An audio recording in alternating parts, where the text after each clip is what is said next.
Hi everyone, my name is Carlton D'Souza and this is Million Opinions.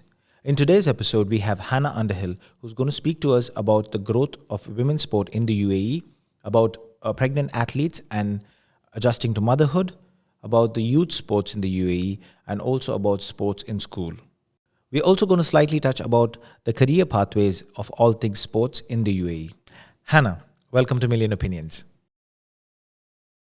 Women's rugby UAE team, your role in that? Well, I've been playing for the last 4 years with the UAE team. I took a break this year to have my child and played the last game at the Arab Sevens. Over the course of the 4 years, there was a period of time before the 4 years where the UAE had a team, but they weren't really competing on an international stage. And now we've been able to kind of get back into that in the international scene, compete in the trophy series, which is one tournament a year against some other nations in Asia. And this year, the girls were successful in qualifying for the Asian series, which was a huge thing for the women's game. It's basically the tier down from kind of the World Series. So that's great for the game and shows the huge growth over the last 4 years. And then also we've competed in the Arab Sevens this year, which is kind of the league just for Arab countries, which again is amazing to see teams like Saudi Arabia competing for the first time, which really shows how the women's game is growing, but equally how the Arab nations are kind of accepting women playing sports and now even encouraging it, which is great. So I've kind of been part of that for the last 4 years, and we're helping to develop the kind of youth program as well. But it's been a pleasure to kind of play for a country that we call home, but that isn't necessarily our national home.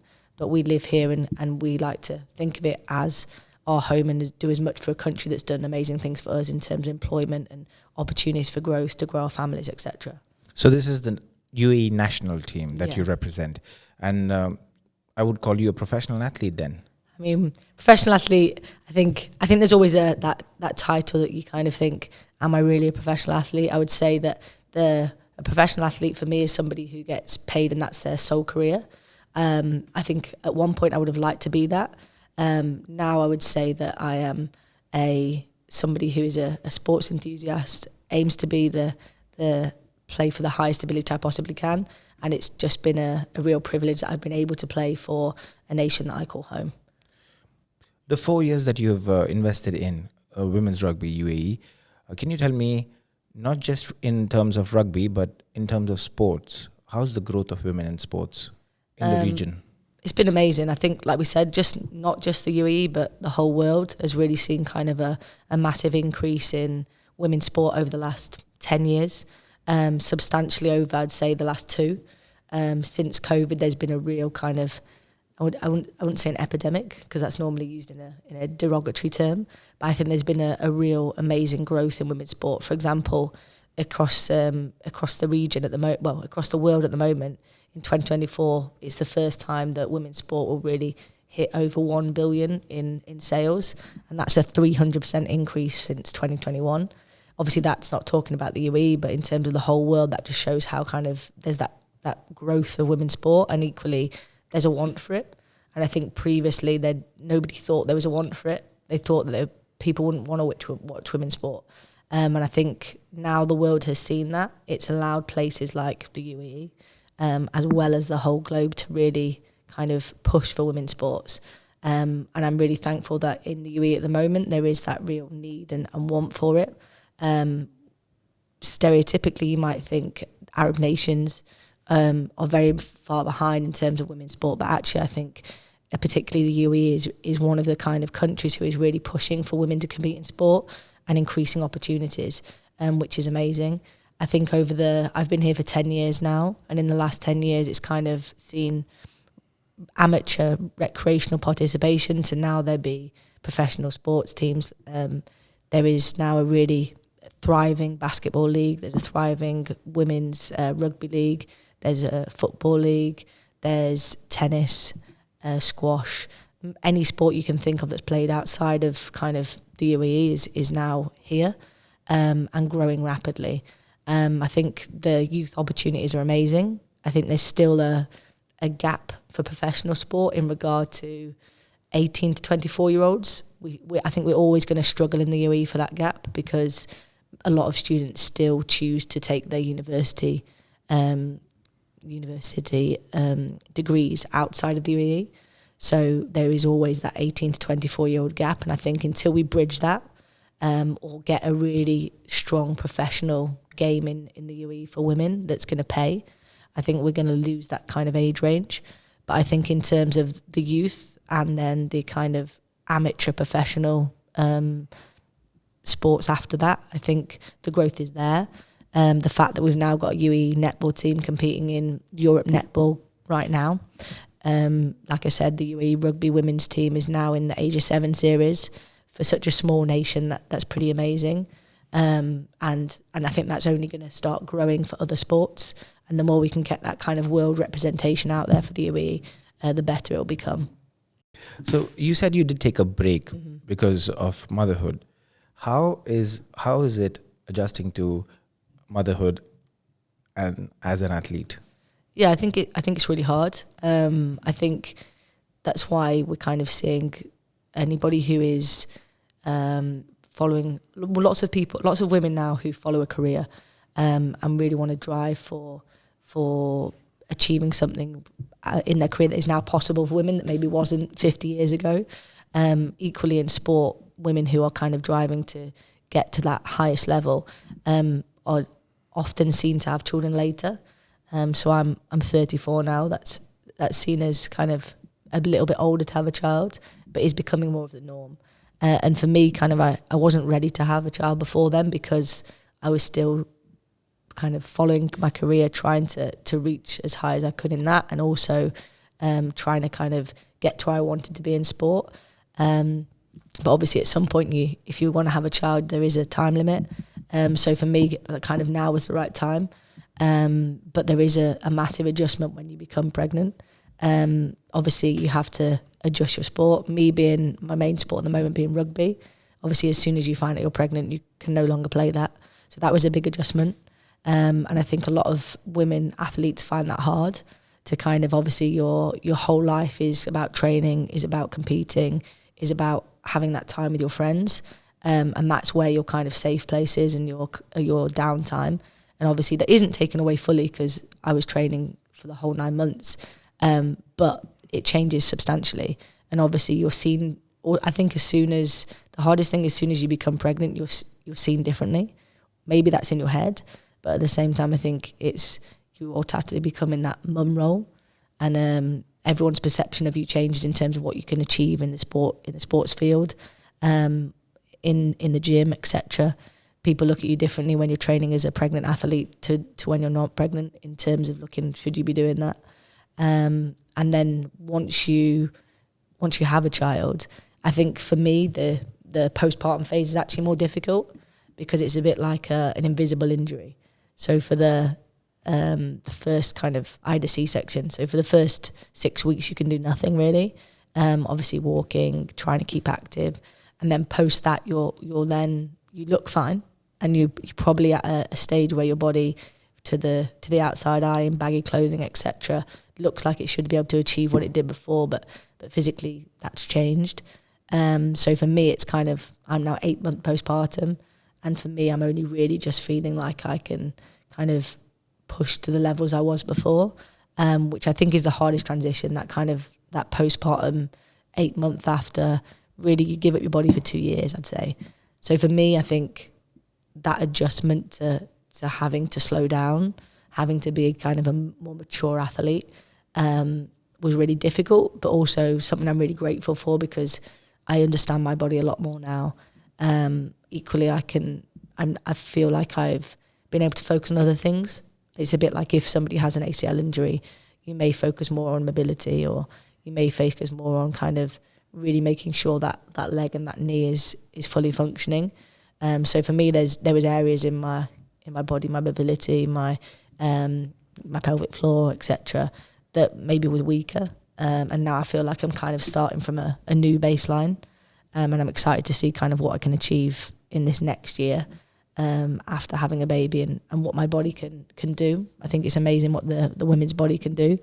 You obviously know as Absolutely, a yes. father watching your wife go through it twice. But I think it's, to get back to the question, I think it's kind of that adjustment of becoming somebody puts it really well on, she's called Brianna Battles. She's a pregnant and postpartum athlete. And it's about that athlete maturity in understanding how your body's changed, how you need to adapt, how you need to adjust, and then actually the fact that you can still achieve whatever you want to achieve, but you need to do it you need to have a realistic time frame. You also are a strength and conditioning coach. Mm-hmm. You also help out women prenatal, postnatal as well. So when did that role come? Yeah, well, I really actually only prior to getting pregnant. I'm not a strength and conditioning coach at the moment, but a PT. And I've done my level 4 nutrition course, which there's much higher levels of nutrition, but I think I've always been around that kind of industry in terms of studying sports science at university, becoming a PE teacher, but I've never had the official PT qualification. But I wanted to get that prior to being pregnant, because it's something that, it's one of those things that you've never done the tick box to have it, but you've always kind of done that role in sense, but now officially qualified, and something that I've always been passionate about, helping other people kind of achieve their goals, and not just students but also adults. And for me, in terms of that pre and postnatal kind of area, the knowledge is very lacking, and there's 100,000 PTs out there, and there's lots who have really good knowledge about pre and postnatal, but I think it's still hard for people to know where that is and to find those people. So for me, it was more about kind of educating myself initially for myself in regards to kind of actually what do I need to do as somebody who is pregnant, and equally what do I then need to do in terms of somebody who's recovering. And then now I think it's become a bit more of a passion in terms of like, actually, I'm somebody who has always been involved in sport, is fairly competent, is a PE teacher, studies sports science, but I still didn't know. And I only really discovered all these things that you could and couldn't do, and kind of how you need to adapt training being a pregnant athlete. And I think that was kind of shocking for me that information wasn't readily available. So you couldn't just, like, we all know the web is kind of a wormhole in terms of there's endless information and you don't know what's right and wrong. So for me, it was kind of getting that information for myself, deciphering it, finding what works for me, finding what didn't work. And then now I feel like I'm able to kind of give people some advice on what they can and can't do, what's comfortable for them based on my own experiences, but also kind of that knowledge that I've gained during that time. So that's become kind of a new kind of passion project in terms of getting some more reliable or more accessible information out for women who might need it. You've been doing this for quite some time. How long have you been playing rugby?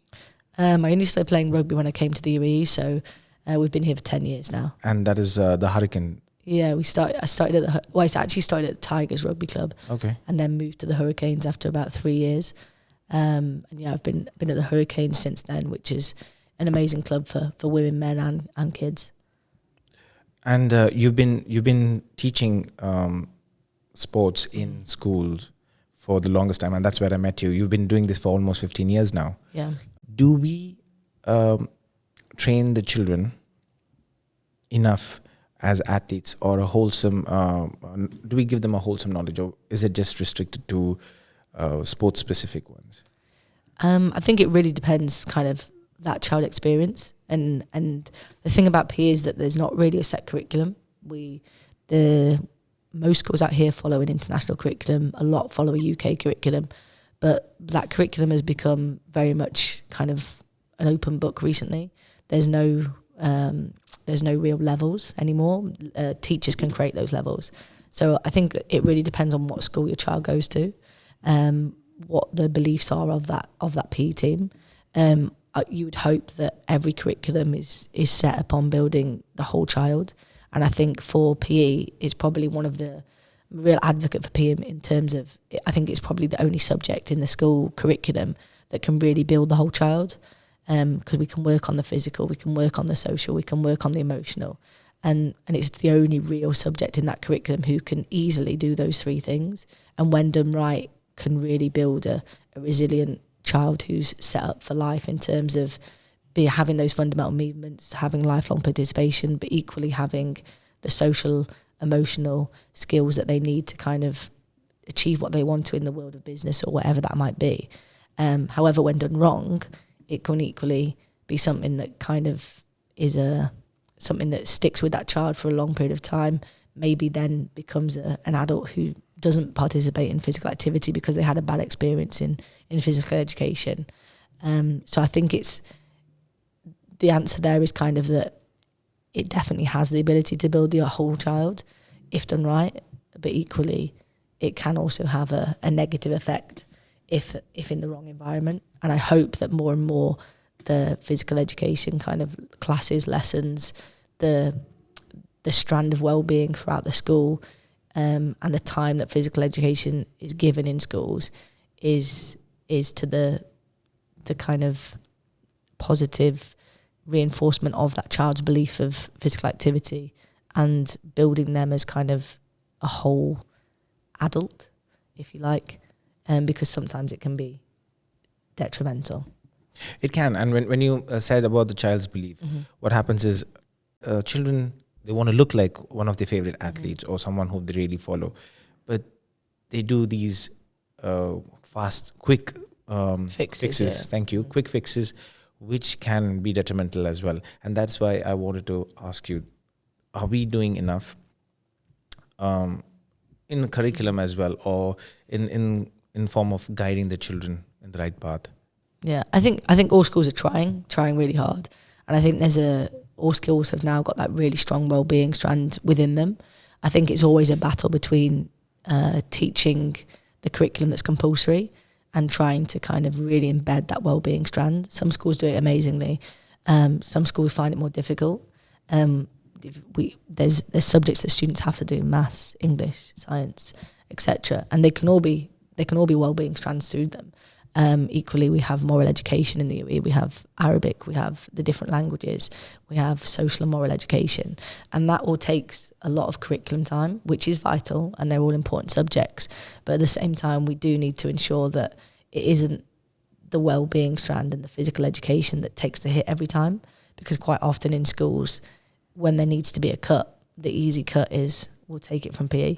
And I think the more that happens and the more we well-being is like an add-on that we can make look pretty, rather than actually being a strand that is embedded in the curriculum. I think that's when we fail the child, because we're really in a new age of education where we need to kind of evolve. And it isn't just now about teaching students kind of individual subjects. It's about teaching them how to live in a world, in a society that is very different to how we grew up. So the way our education system runs needs to be evolved to meet that. And growing up, we didn't have all these pressures of social media. We didn't have we weren't watching as much telly. We weren't on the internet being able to search whatever we wanted to search. We didn't have a phone in our hand. We didn't communicate to other people through telephones. We did it face to face. And I think it's a blessing and it's a curse. And I think school has a really vital role to play in trying to kind of put children's feet back on the ground, for want of a better saying. So I think going back to that question again, it really depends. And I think it's something that has definitely not been. We haven't got the perfect model right now. I think a lot of schools are trying to find it. And a lot of schools are finding some amazing ways of doing that, but there's no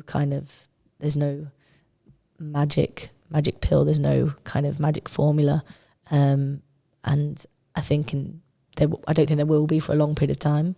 I think schools like Scandinavia have got it done pretty well, but I think as much as we try and change education, it's still very much about, can a child get this result?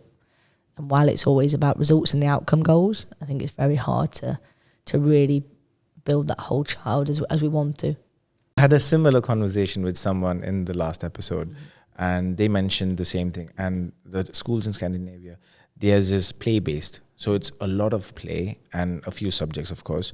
But but I think slowly some of the schools, the early years, they are trying to adapt this. It's not really on, but they are doing the research. They're seeing how exactly they can get on board with this. So Yeah. I think change is happening. Yeah, for like sure. you said. And I think, like you said, I think particularly the foundation years, I think there's some amazing stuff going on in until I worked at my new school 4 years ago, and that's when I became director of sport. That's the first time I really was like, right, I need to teach all years, because prior to that I was only a secondary teacher.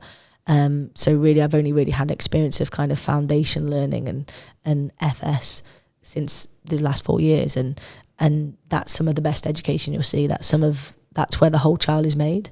And I think the issue is that as soon as we bring in these other subjects that we need to do, and the big heavy curriculum that's put on the children, and the assessments that's put on the children from kind of year 3, if in some schools much earlier, I think as soon as they get that burden of we're being assessed, this is happening, we need to meet an exam, the parents and the children, I think that's when the curriculum becomes more constricted, and we kind of almost beat out the whole child out of a child, if that makes sense. Yeah. I think we have a whole child, and you watch your own child, and you see they're full of joy, they're full of life, they have such raw emotion, and I feel like we build that up in foundation stages, and then we almost break it down, because we're like, right, you must get results, you must do this, you must sit down, you must, etc. And it becomes much more restricted again, and you almost see that kind of that whole child kind of broken back down into somebody who is kind of, we're trying to make a robot, and we're then trying to build it back into them at the end of their school career, when we're like, oh, actually this child needs to go out into the real world, and they don't just need to sit an exam.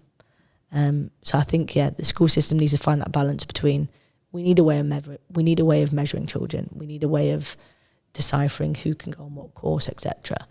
But does it have to be the way we're currently doing it? And I don't have the answer to that, but I think we sometimes lose kind of what we're trying to build in school, because of the results game that we have to play.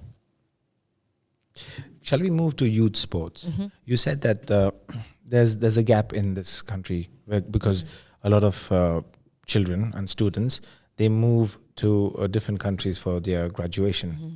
So how can we bridge this? Yeah, I think that's a really difficult one to bridge. I think there is obviously universities here, and there's becoming more and more universities from the US, from England, who are kind of making a base here for kind of an additional unit where they'll teach courses here.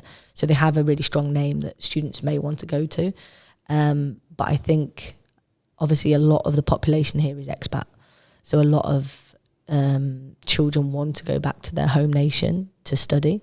One, because it's got a good reputation, and two, because often money, like it's expensive to go to university, and you can normally get cheaper fees in your home country. So I think it's going to be very hard to kind of keep those students here, and they should experience other parts of the world. Lots more children are coming back to the UAE post university that didn't happen before, which is a great thing and a great advertisement for the UAE and the opportunities it can provide.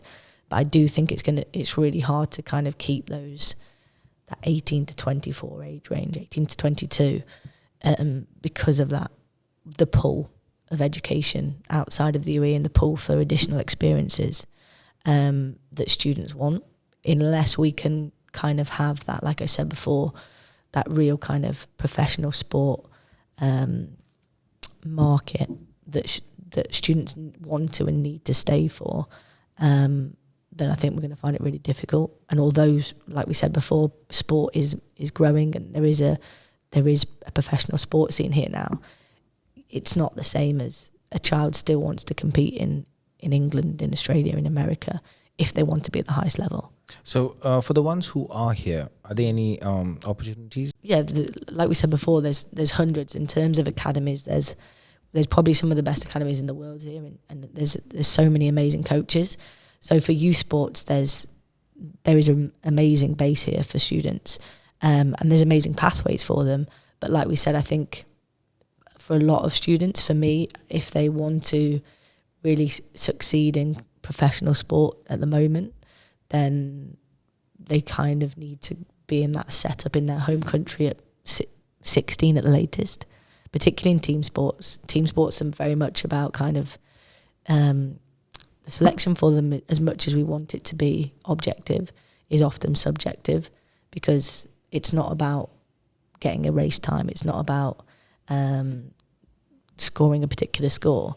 It's a choice of kind of how you've seen the athlete grow, their mindset, how you think they'll fit into a team environment.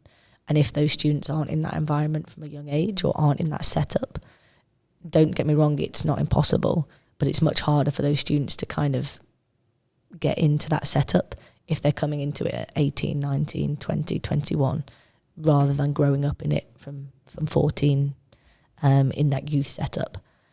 Different for an athlete, different for someone who's into athletics who just needs to meet a time or to throw a distance.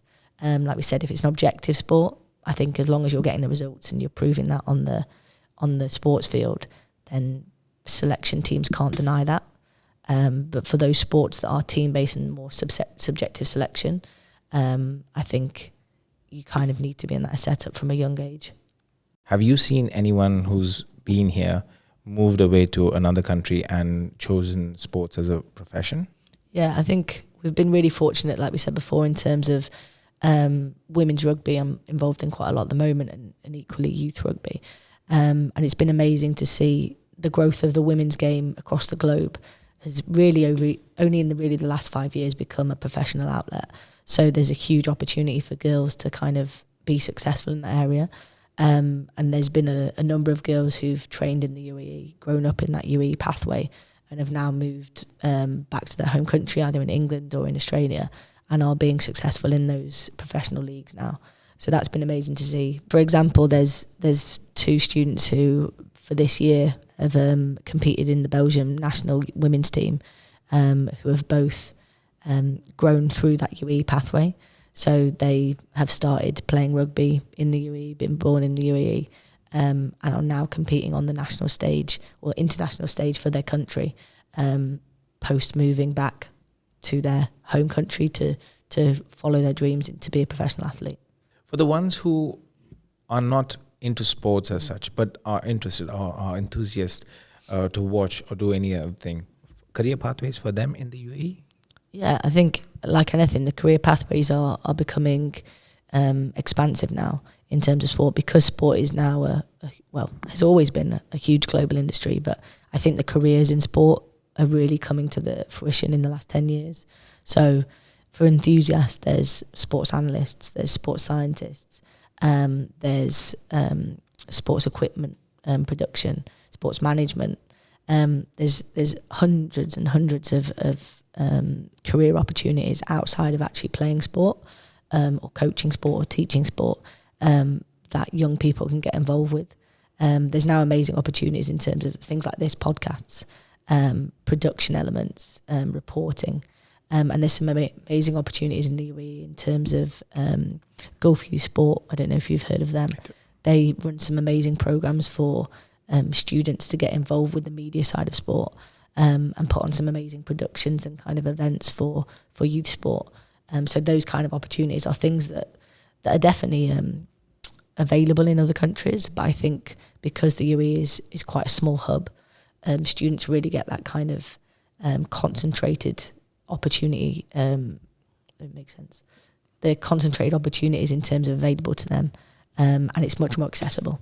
For the ones who are in different professions already right now and want to move into this, are there any opportunities for them?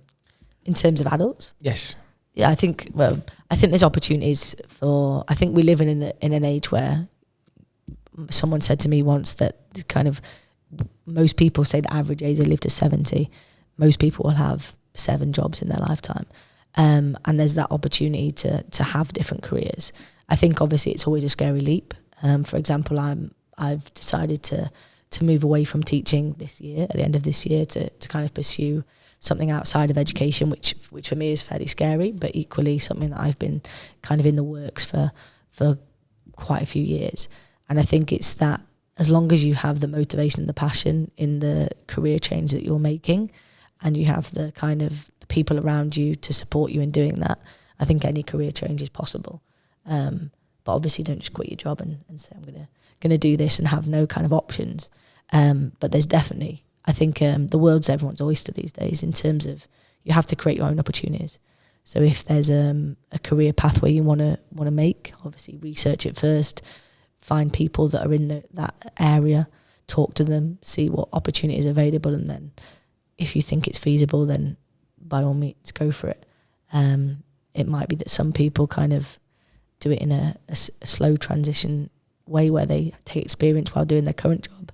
Other people will take the leap and say, I'm all in. But those opportunities are definitely there. So for the ones who are looking out for guidance or to be mentored by you in terms of sports, and women's sports in particular, would you be up for anyone to reach out to you? Yeah, I'm always open for a conversation, particularly if anybody wants advice in terms of starting a career in sport, kind of opening up new avenues. I wouldn't say I'm an expert in every field, but in terms of education, then there's definitely, I've definitely could hopefully help some people. So yeah, reach out if you want any advice, and I can hopefully, if I can't answer it myself, I can put you in the direction of someone who can.